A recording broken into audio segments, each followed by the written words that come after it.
Well, ultimately, I see the main force of separation is fear. Right? Because, again, at least the way I see it, that the experience of separation is, although it's illusory, it seems to be a natural stage in the development of consciousness. Again, just like adolescence is a natural state of development, or being an infant, you don't look back and go, why was I ever an infant? You know, that was silly. I should have just skipped over that stage. So I even see this sort of ego development, and with it that comes this sense of separation. It all has to do with, you know, how our brain works and the immense power that thought has, and it all sort of starts to create this sense of self, right? And so I see that sense of separate self as ultimately illusory, but actually quite natural stage of development. But then I think when you get to the threshold, which I think is where a lot of people are now, they've experienced that separateness, and they find that it's inherently unsatisfactory. Not only for oneself, but very unsatisfactory for the world, right? Very unhealthy for the world.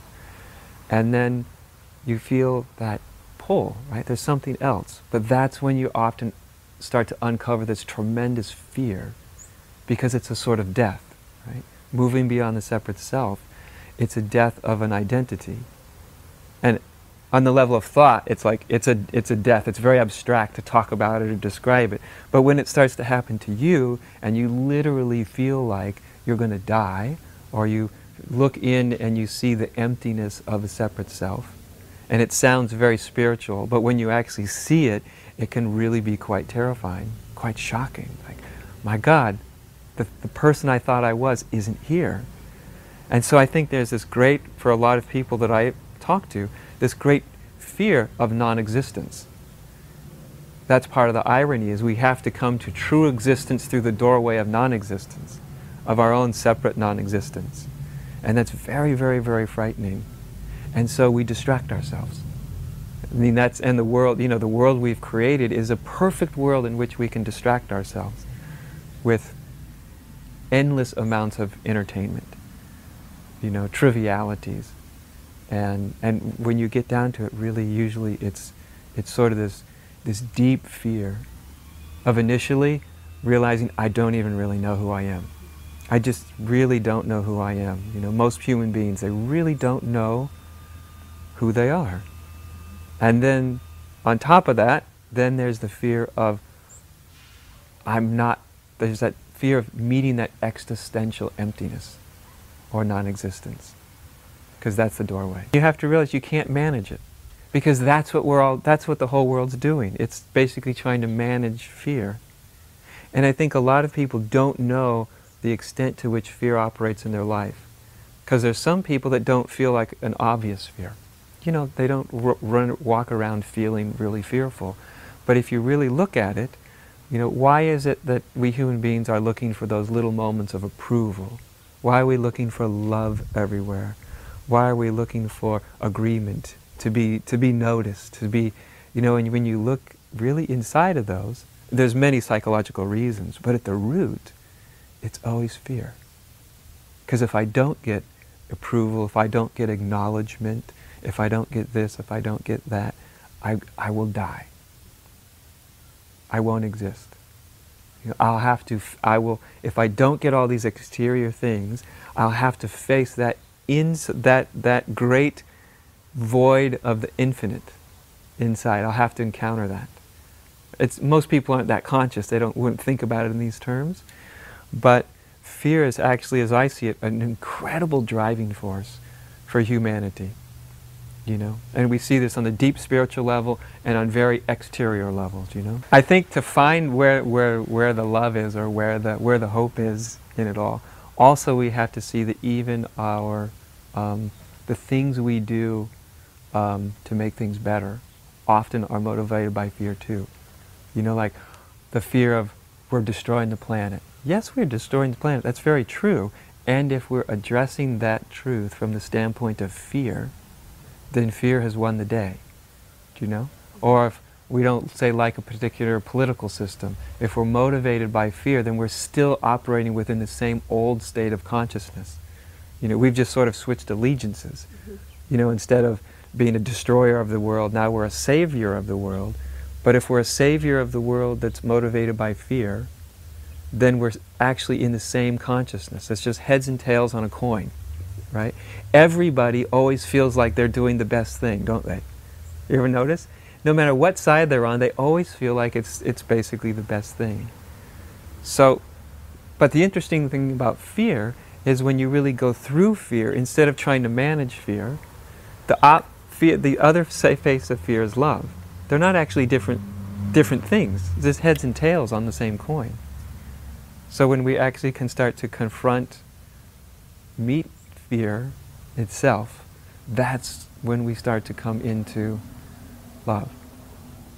You know, that's when we come into that, and love always arises from that sense of unity, of what we really, truly, actually are, from the experience of unity, rather than the idea of unity. Because the idea of unity will keep producing fear. The idea, we're all one. It's a nice idea, isn't it? We're all one, we're all spirit, whatever.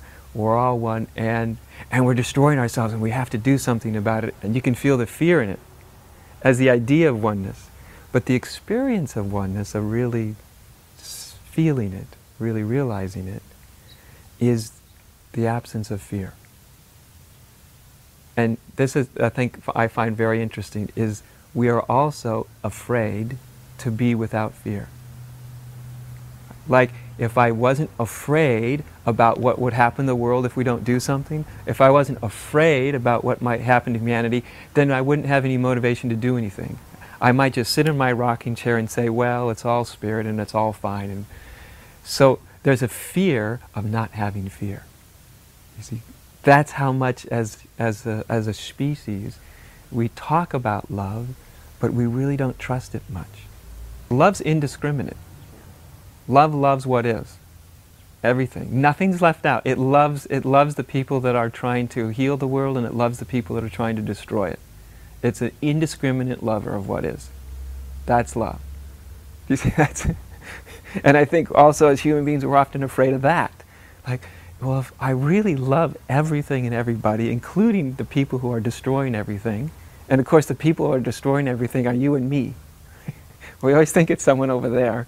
But it's actually our own divided state of consciousness. That's what's destroying everything. But when we really see that love is indiscriminate, doesn't mean it's stupid or that it's an excuse for everything, but it's a lover of what is. And to me, that's the hope. That's the power of it. Do you know? That's the power of it. It's very easy to be motivated by fear. What I don't want to happen. Right? What I want to correct. That's not very powerful, though. We've tried that for centuries and centuries and centuries, right? We come up with a new political system, a new spiritual system, a new philosophy. We could even come up with a new philosophy of oneness. Whatever it is, if it's motivated by fear, it's still in the old consciousness. But when it's motivated by love, then it has power. Then we're not so interested in what I'm against. We're interested in what we're for. That's a very different thing. Mahatma Gandhi always used to tell people, I'm not against the British rule. I'm not against them. I'm for Indian rule. I'm for Indian rights. I'm not against anybody. And intellectually, you know, people can go, oh, well, that's interesting. But really, it's very, very significant. It's literally a change of consciousness when all of your consciousness goes to what you're for, which is innately positive. And innately, it's not being motivated by fear. When we look at what we're against, it's always motivated by fear. So there's this, you know, little man in India that had a great quality of inspiring people, right? And he brought that inspiration was very, very, very powerful. Of course, he always struggled with fear, right, with the populace, because there were always the outbreaks of violence and hate.